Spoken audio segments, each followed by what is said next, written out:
Facebook. Welcome to LinkedIn. Welcome to YouTube if you're watching me there. And of course, I'm also live already on Instagram.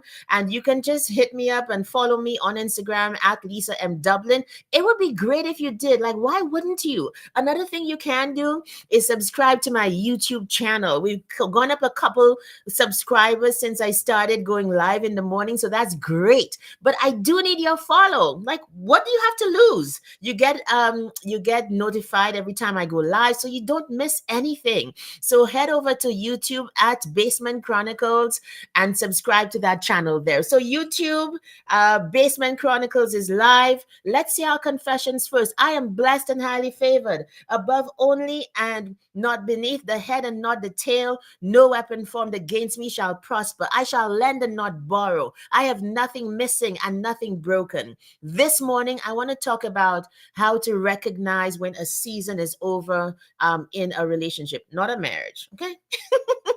I know sometimes, yes, that happens. That it's unsolvable, it's unsalvageable in a marriage, but that's not what we're talking about this morning. I want to lower the bar a little and speak about seasons in friendships, in other kinds of relationships. So I was asking on Instagram this morning, why are you on Instagram right now, you guys, and not on Facebook or LinkedIn and YouTube? And I have one response from Emlyn who says, I received a notification from IG and that's why I'm here. So you see why you need to follow me everywhere, on LinkedIn, on Facebook, also on YouTube. Go and subscribe to two of my channels there. I have my poetry channel because I am a performance poet.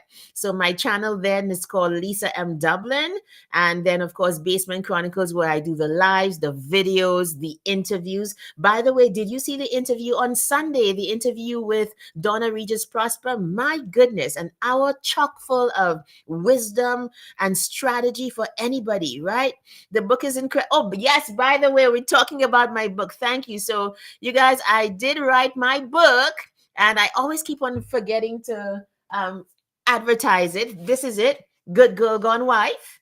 And you can go get your copy on Amazon. Okay. Oh, I actually have copies too. So if you're interested in getting an autographed copy, DM me because we can arrange that as well. Okay. You just have to pay for the shipping and handling. Like, so I checked it out, and it does even cost a little less to, if you're in Canada, to just order it from me, and we can arrange that. Okay.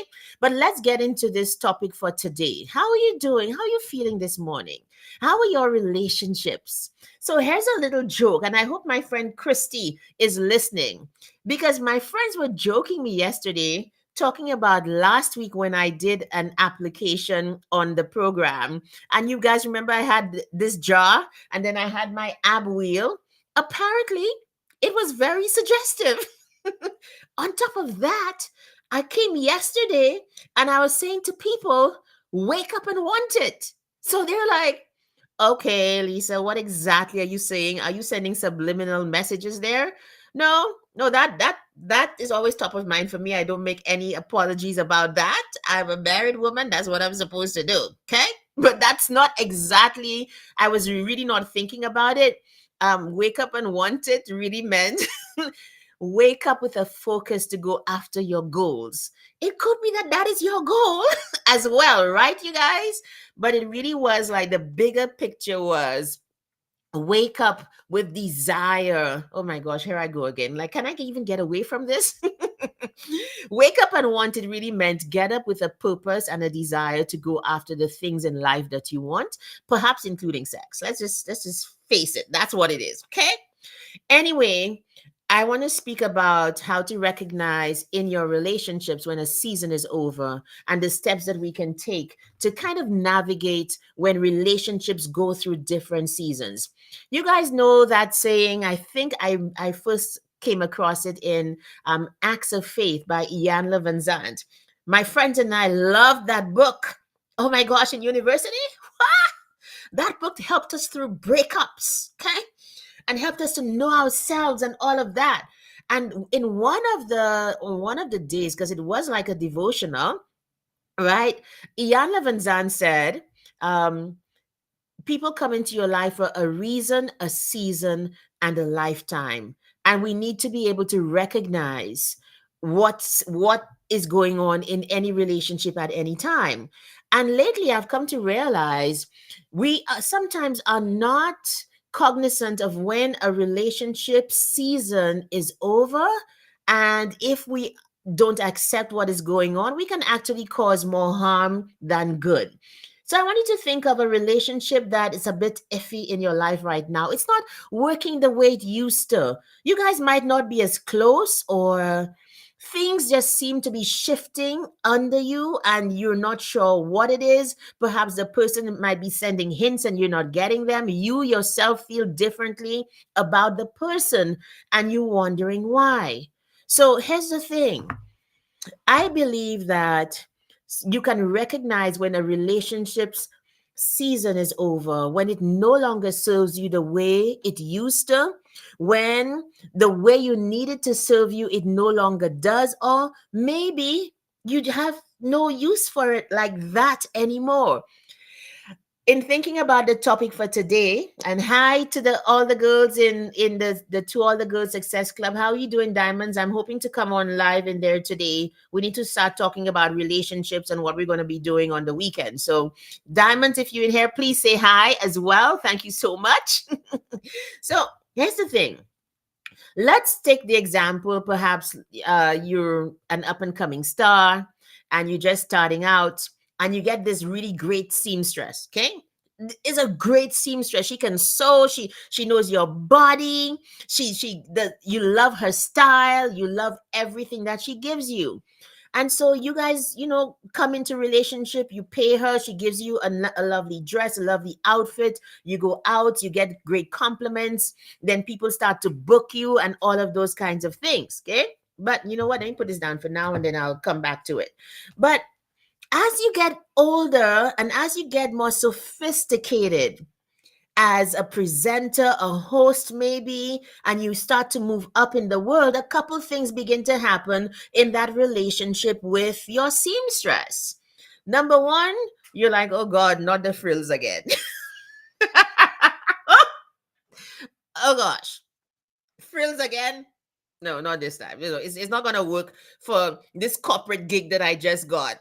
Okay, something's wrong there. Okay, so yeah, it's okay. You buy the dress from the person, from the seamstress, but you end up not wearing it, and you go and order from Shein. Or is it Shein? What's it? You go and order from there instead, because the look has changed. What you need in a seamstress or in a fashion designer, you can no longer get from the person who served you, right? So you start to find maybe excuses not to go by the seamstress, because you know what, it's easier to just order that thing on Shein. Number two, you can't go by her during the day because that is like her side job, and you need her during the day because now you've done this, you're doing this full time, and you need somebody there with you at the same time. But you try keeping on holding on to that relationship with the person who served you and who perhaps you served as well, because it worked for you in the past. Here's the thing that happens. And here's another example that I want to put the two together so that the illustration makes sense. Let's say, for example, you and a good friend of yours, you both were going through heartache at the same time. So you kept on every single morning, girl, remember, you are all that. Don't forget that who you are. You are a diamond, girl. Let's say our confessions together. Okay, what happens perhaps is that she might grow, and perhaps she gets a person, her guy, and you might have grown and gotten your person. And so if you try to keep on holding on to the nature of your friendship, how it used to be every single morning, okay, every single morning I'm going to be texting you every single morning. I still do the same things that we used to do last year, but it doesn't work anymore. Guess what happens? Okay, where it used to be something that you needed and that fit very nicely into your soul, into your spirit, where it used to be that, now it's too much. Now every text is too much. See what's happening? It is too much. The container of that relationship no longer works. It's too small. Oh my gosh, you guys, I have to clean up. You know what I have to clean up after this? Oh my goodness. Like, let's not even think about that. It's too small. See what I mean? Instagram? What do you do? a couple things can happen. You might start to hate the friendship because it's too small, or you can recognize it served its purpose and I no longer need it that way. And a couple things. It's the same thing with the seamstress. When I was up and coming, this person was there for me. She dressed me. She knew my body. She, however, had a certain style and mentality that worked for me then. But perhaps I have moved on. And you might be the seamstress in that situation. You might be the person who might be holding back somebody who has moved on and not recognizing or resenting the fact that you are no longer needed, or the relationship is no longer what it used to be in that way. You guys, when it no longer serves you, when it becomes irritating, when what used to work no longer works and the overflow is unbearable, you recognize that you are in a season. And when you recognize that you are in a season, here's what happens. This no longer serves me. I need a bigger container. This no longer serves me. I am going to recognize it for what it was. Recognize that it served a purpose. I'm going to celebrate that. I'm going to gild that in my memory as something that served me.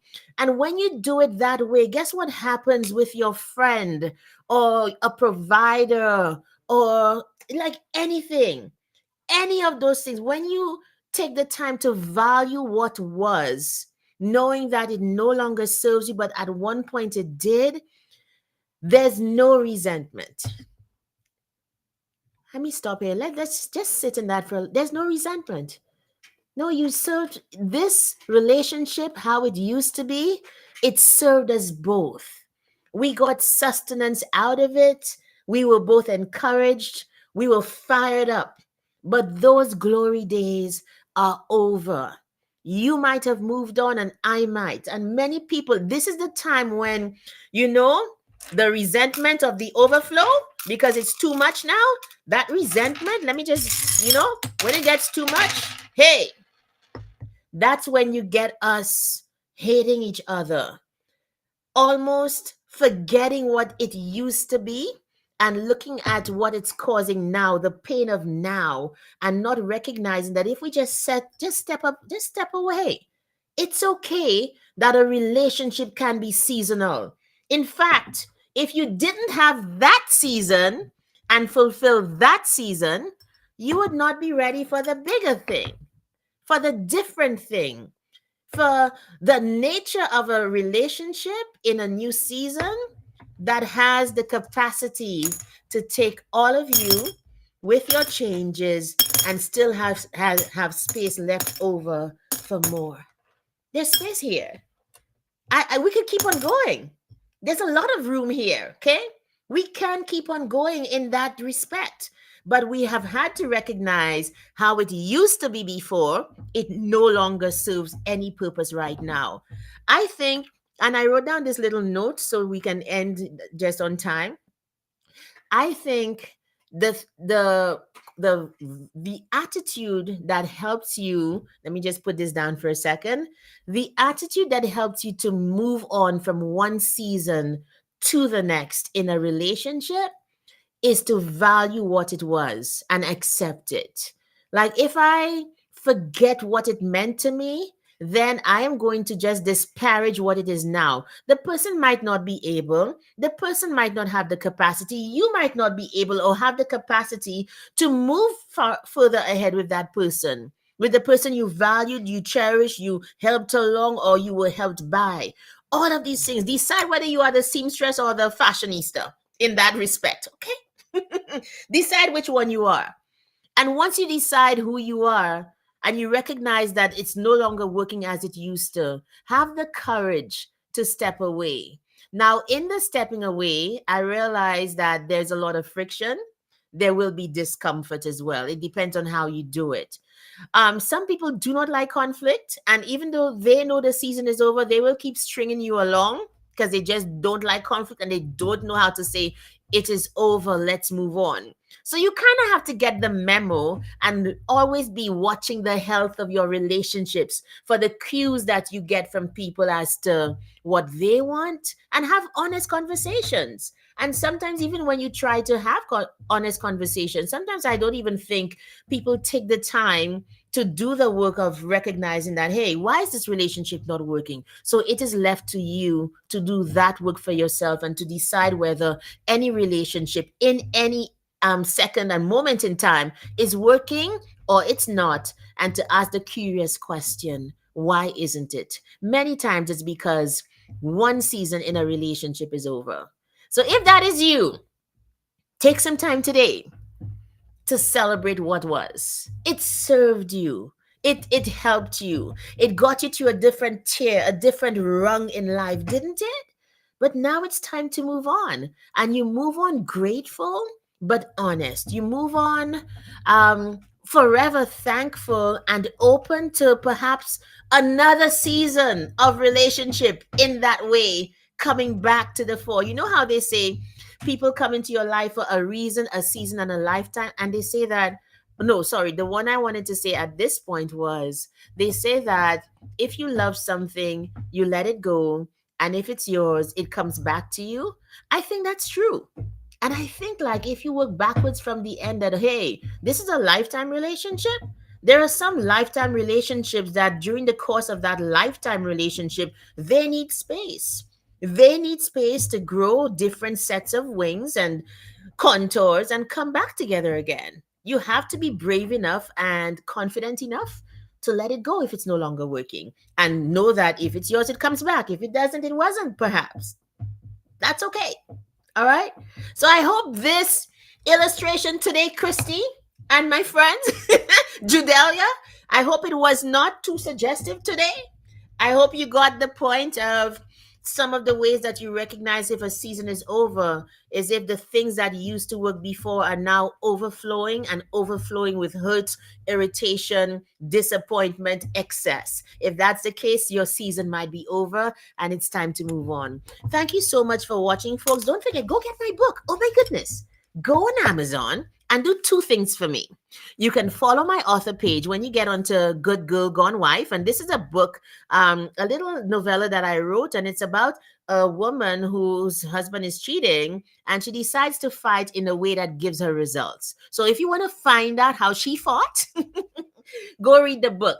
There's a delightful character that a lot of people have been telling me about in here, and this is the character of Miss Olive. She's the weed smoking Christian radical woman who teaches this young woman literally how to fight like a wife. So go read the book, get it on amazon.com or .ca, or if you are in Canada, you can get an autographed copy from me. So hit me up on or DM me or whatever, and we can talk. Okay, folks, have a wonderful day, and don't forget to check the health of your relationships and to accept when the seasons are over. Bye, everybody. See you tomorrow.